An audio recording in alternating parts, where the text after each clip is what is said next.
Hello friends, आज के इस वीडियो में हम large and mid cap mutual fund का एनालिसिस करने वाले हैं। ये कैटेगरी ऐसे इन्वेस्टर के लिए है जो लार्ज कैप की सेफ्टी और मिड कैप के हाई रिटर्न चाहते हैं।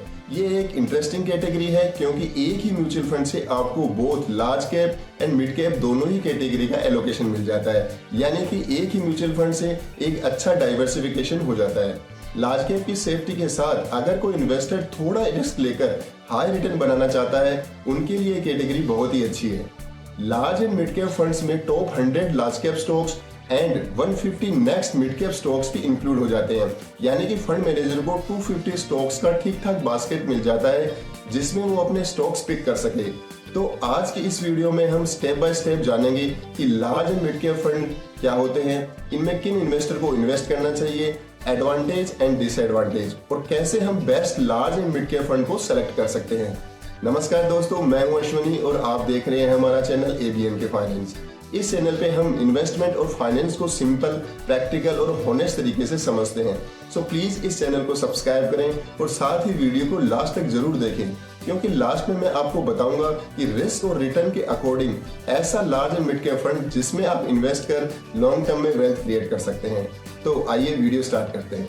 अगर हम large and mid cap fund में इन्वेस्ट करना चाहते हैं तो सबसे पहले हमें पता होना चाहिए कि large and mid cap fund क्या होते हैं। तो large and mid cap fund एक इक्विटी म्यूचुअल फंड है जो टॉप 100 लार्ज कैप और टॉप 101 से 250 मिड कैप कंपनियों में इन्वेस्ट करता है। सेबी के अकॉर्डिंग इन फंड्स को अपनी टोटल एसेट का कम से कम 35% लार्ज कैप और 35% मिड कैप और बाकी का 30% फंड मैनेजर के अकॉर्डिंग इन्वेस्ट किया जा सकता है।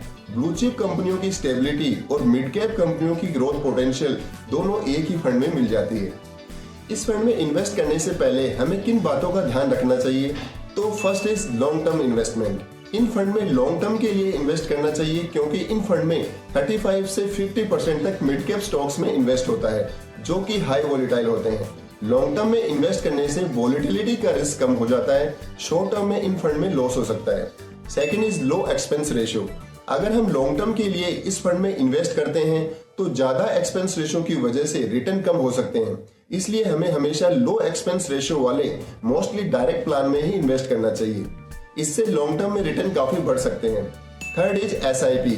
बाजार के उतार चढ़ाव से बचने और रुपी कॉस्ट एवरेजिंग के लिए SIP इन्वेस्ट करने का सबसे सेफ और बेस्ट तरीका है। High alpha. इन्वेस्ट करते समय ऐसे फंड सेलेक्ट करेंगे जो लो रिस्क लेकर अपने बेंचमार्क से ज्यादा अल्फा जनरेट कर सके। ऐसा करने से हमें लॉन्ग टर्म में हाई रिटर्न मिल सकते हैं। इक्विटी म्यूचुअल फंड में बहुत सारी पॉपुलर स्कीम्स है, लेकिन हम large and mid cap fund में ही क्यों इन्वेस्ट करें? इसके लिए हमें इन फंड के एडवांटेज को जानना जरूरी है। First is balance of growth and stability. इस फंड का सबसे बड़ा एडवांटेज है कि लार्ज कैप पोर्टफोलियो को स्टेबिलिटी और मिड कैप पोर्टफोलियो में हाई ग्रोथ देता है। इस फंड में दोनों का एडवांटेज मिल जाता है। High growth potential. इस फंड में मिड कैप कंपनियां भी होती हैं, इसलिए लॉन्ग टर्म में ये फंड लार्ज कैप फंड से ज्यादा रिटर्न दे सकते हैं, जो कि इस फंड के लिए पॉजिटिव है। Risk management. ये fund mid and small cap fund से कम रिस्की होते हैं। जब mid cap share negative perform करते हैं तब लार्ज कैप के शेयर पोर्टफोलियो को बैलेंस करते हैं। डाइवर्सिफिकेशन। ये फंड एक ही समय में लार्ज और मिड साइज की कंपनियों में इन्वेस्ट करते हैं, जिससे इस फंड का पोर्टफोलियो डाइवर्सिफाई हो जाता है।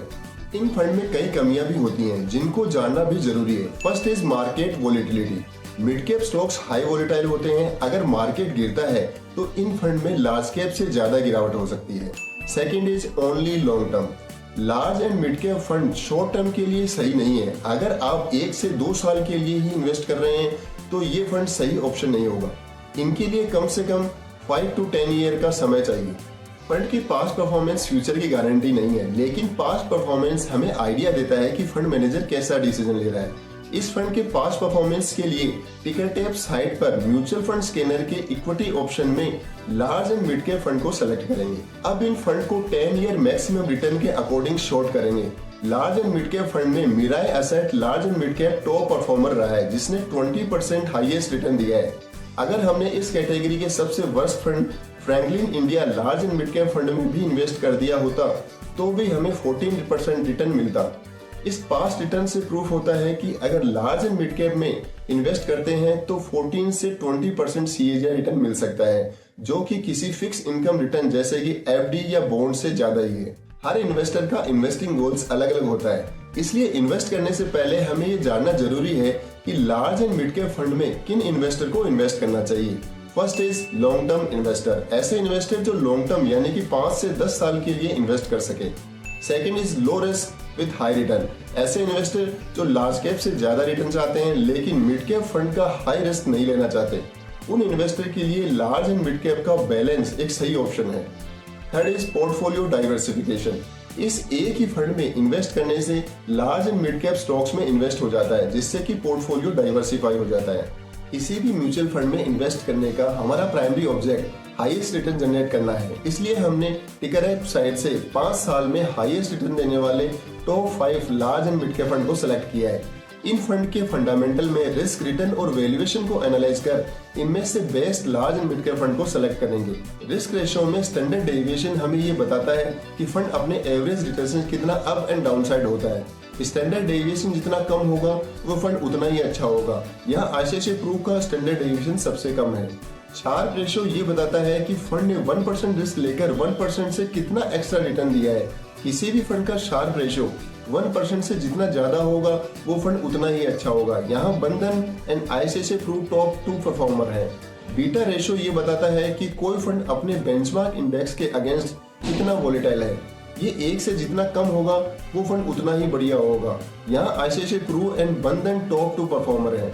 अल्फा वह एक्स्ट्रा रिटर्न है जो फंड मैनेजर अपने बेंचमार्क इंडेक्स से ज्यादा रिटर्न जनरेट करता है। जिस फंड का अल्फा पॉजिटिव में जितना ज्यादा होगा वो फंड उतना ही अच्छा होगा। यहाँ Bandhan and Motilal Oswal top 2 performer है। इस टेबल में हमने देखा कि यूटीआई एंड एचडीएफसी ने सबसे खराब परफॉर्म किया है, इसलिए इन फंड को कंपैरिजन से बाहर रखेंगे और आगे केवल टॉप 3 फंड्स को ही कंपेयर करेंगे। रोलिंग रिटर्न किसी स्कीम के एक फिक्स टाइम पीरियड यानी कि पर डे, मंथ और ईयर के लिए एनुअल रिटर्न होते हैं। इस चार्ट में हम स्टार्ट से हर दिन के रोलिंग पीरियड के बेस पर एनुअल रिटर्न और बेंचमार्क को कंपेयर कर रहे हैं। रोलिंग रिटर्न फंड के परफॉर्मेंस और रिटर्न को एनालाइज करने का सबसे अच्छा तरीका है। इस चार्ट में हम देखेंगे कि जब मार्केट में तेजी होती है तो मोतीलाल ओसवाल सबसे ज्यादा रिटर्न देकर नंबर 1 पर और बंधन सेकंड नंबर पे रहा है। मोतीलाल ओसवाल ग्रीन लाइन ने मोस्ट ऑफ द टाइम बाकी फंड से ज्यादा रिटर्न दिया है। रोलिंग रिटर्न टेबल के according Motilal Oswal average 27% return देकर नंबर 1 पर और 25% के साथ बंधन नंबर 2 पे रहा है। मोतीलाल ओसवाल ने हर टाइम पीरियड में 20% से ज्यादा रिटर्न दिया है। यहाँ रिटर्न के अकॉर्डिंग हमने टॉप 2 फंड सेलेक्ट किए हैं। First is Motilal Oswal and second is Bandhan large and mid cap fund. Valuation को देखें तो इस टेबल के according price to book and price to earning दोनों में ही Bandhan large and mid cap fund का वैल्यूएशन मोतीलाल ओसवाल से सस्ता है और बंधन लार्ज एंड मिड कैप में सबसे ज्यादा स्टॉक्स में इन्वेस्ट कर अपने पोर्टफोलियो को डाइवर्सिफाई कर रखा है। तो वैल्यूएशन और डाइवर्सिफिकेशन के अकॉर्डिंग बंधन large and mid cap fund एक अच्छा फंड है। किसी भी एक्टिव फंड में ऐसे फंड को सेलेक्ट करना चाहिए जिसका रिटर्न ज्यादा और एक्सपेंस रेशियो कम हो। बंधन का एक्सपेंस रेशियो मोतीलाल ओसवाल से कम है। कंप्लीट एनालिसिस करने के बाद हमारे पास 2 फंड्स हैं। यहाँ रिटर्न के अकॉर्डिंग हमने top 2 fund first is Motilal Oswal and second is Bandhan large and mid cap fund select किए हैं, जिनमें लॉन्ग टर्म के लिए इन्वेस्ट कर वेल्थ क्रिएट कर सकते हैं। और बात करें इस वीडियो के फाइनल पॉइंट की तो पूरा एनालिसिस करने के बाद हमने मोतीलाल ओसवाल एंड बंधन large and mid cap fund को इन्वेस्ट के लिए कंसीडर किया है, जिन्होंने most of the time strong perform किया है। यहाँ पर कुछ चीजें हैं जो मैं आपके साथ डिस्कस करना चाहूंगा। अगर आप बिल्कुल बिगिनर इन्वेस्टर हैं यानी कि पहली बार अपना पैसा स्टॉक मार्केट या म्यूचुअल फंड में इन्वेस्ट कर रहे हैं तो मेरे according large and mid cap fund category आपके लिए बहुत अच्छी कैटेगरी है। और जो डाटा हमने देखा उसके अकॉर्डिंग मोतीलाल ओसवाल एक एग्रेसिव फंड है, क्योंकि ये अपने पोर्टफोलियो में लिमिटेड स्टॉक पर फोकस करता है और साथ ही पोर्टफोलियो में स्मॉल कैप का एलोकेशन ज्यादा होने के कारण रिटर्न भी ज्यादा जनरेट करता है। इसलिए अगर आप एक एग्रेसिव नेचर के इन्वेस्टर हैं और आप थोड़ा ज्यादा रिस्क ले सकते हैं तो आप इस फंड में इन्वेस्ट कर सकते हैं। और अगर बात आती है बंधन की तो ये भी एक अच्छा फंड है। अगर आप लो एक्सपेंस रेशियो और लो रिस्क के साथ लार्ज नंबर ऑफ स्टॉक्स में इन्वेस्ट करके अपने पोर्टफोलियो को डाइवर्सिफाई करना चाहते हैं तो आप बंधन large and mid cap fund में इन्वेस्ट कर सकते हैं। दोनों ही फंड अपनी कैटेगरी में टॉप परफॉर्मर है। और बात आती है ऐसे इन्वेस्टर की जो पहले से ही एक लार्ज कैप और एक मिड कैप फंड में इन्वेस्टेड है, क्योंकि आपके पास ऑलरेडी सेम कैटेगरी के 2 म्यूचुअल फंड हैं। तो मुझे नहीं लगता कि दोनों म्यूचुअल फंड के ऊपर एक तीसरा फंड आपको अगेन उसी कैटेगरी यानी कि large and mid cap category का मिक्स है उसको अपने पोर्टफोलियो में ऐड करना चाहिए। आपके लिए बहुत ज़्यादा बेनिफिशियल नहीं होगा। इस कैटेगरी को आप कंप्लीट इग्नोर कर सकते हैं।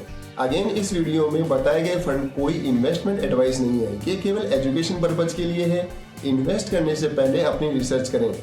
फाइनली ये था large and mid cap fund का कंप्लीट एनालिसिस। आई होप ये वीडियो आपके लिए हेल्पफुल रही होगी। सो इन्वेस्ट एंड फाइनेंस से जुड़ी वीडियो के लिए हमारे चैनल को सब्सक्राइब करें और अपने फ्रेंड्स के साथ शेयर करें, जिससे ज़्यादा से ज़्यादा लोग इन्वेस्ट कर वेल्थ क्रिएट कर सकें। जल्द ही मिलेंगे एक और वीडियो में। Thank you for watching.